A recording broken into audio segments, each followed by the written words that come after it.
अब हो गई थी, अब होती है कोर्स।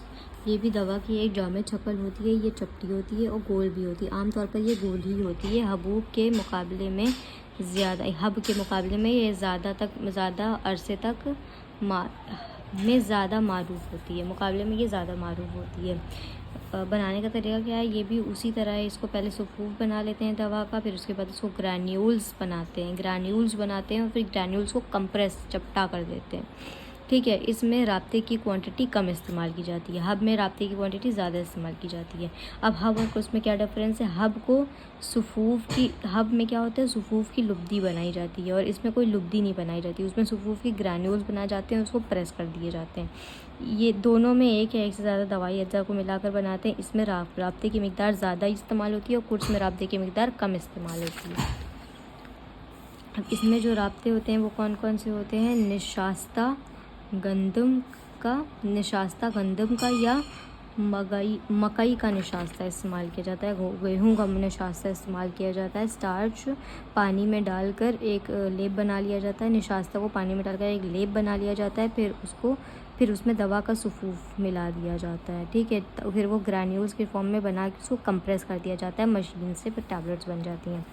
जेलाटिन भी राब्ते के इस्तेमाल में यूज़ किए जाते हैं शक्ल में। ये क्या होता है, कोल्ड वाटर में इसको मिलाकर पका देते हैं जिससे जेलाटिन जो होती है वो रकीक हो जाती है और फिर उसको सफ़ूफ में मिला देते हैं पूरा। और इस तरह से लुआबियात भी इस्तेमाल किए जाते हैं, ग्लूकोज जैसे कि सेलुलोज भी इस्तेमाल किए जाते हैं राब्ते के तौर पे, और शरबत भी इस्तेमाल किया जाता है। लेकिन इससे जो टैबलेट होती है उसकी शेल्फ़ लाइफ जो होती है वो कम हो जाती है।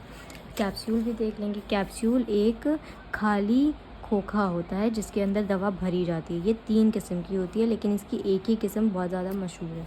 कैप्सूल को जेलाटिन से बनाया जाता है। इस तरह इसकी तैयारी में हैवानी अज्जा शामिल होते हैं, जैसे हड्डी खाल जो सारी दुनिया में दस्तयाब हो जाते हैं बहुत आसानी से। तो ये 2 तरह की होती हैं, हार्ड जेलाटिन कैप्सूल और सॉफ्ट जेलाटिन कैप्सूल। अब दोनों में क्या डिफरेंस है, जो हार्ड जेलाटिन कैप्सूल है उसमें 2 पीस होते हैं, लार्ज बॉडी होती है, शॉर्ट कैप होता है। सॉफ्ट जेलाटिन जो होता है वो एक ही पीस होता है, उसमें वो प्रॉपर सील्ड होता है। अब ये देखेंगे ये इसमें 2 पीस क्यों होते हैं, क्योंकि इसके अंदर सफ़ूफ वाली दवाएँ भरी जाती हैं और इसके अंदर लिक्विड या सेमी लिक्विड दवाएँ भरी जाती हैं।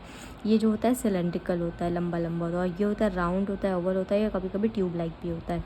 ये हार्ड जेलाटिन इसमें इस्तेमाल किया जाता है। इसमें मोल्टन जेलाटिन यूज़ किया जाता है। इसका 8 साइज़ अवेलेबल होता है, उसमें कोई भी स्पेसिफिक साइज़ नहीं होता, हर साइज़ का बनाया जाता है।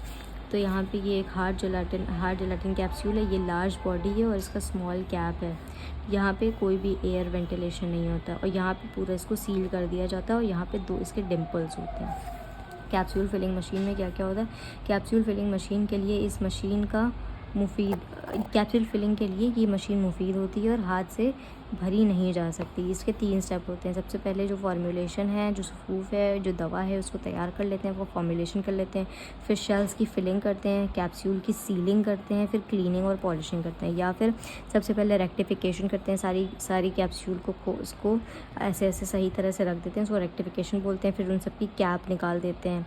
कैप निकालने के बाद उसको वो जो नीचे का बॉडी होती है उसमें फिल करते हैं, फिलिंग ऑफ शेल। फिर स्क्रैपिंग एक्स्ट्रा जो भी भर जाता है उसको स्क्रैप करके अलग कर लेते हैं, कैप को वापस रिप्लेस कर देते हैं, फिर सील करके उस क्लीनिंग और पॉलिशिंग कर देते हैं। तो ये हो गया पूरा कैप्सूल के बारे में।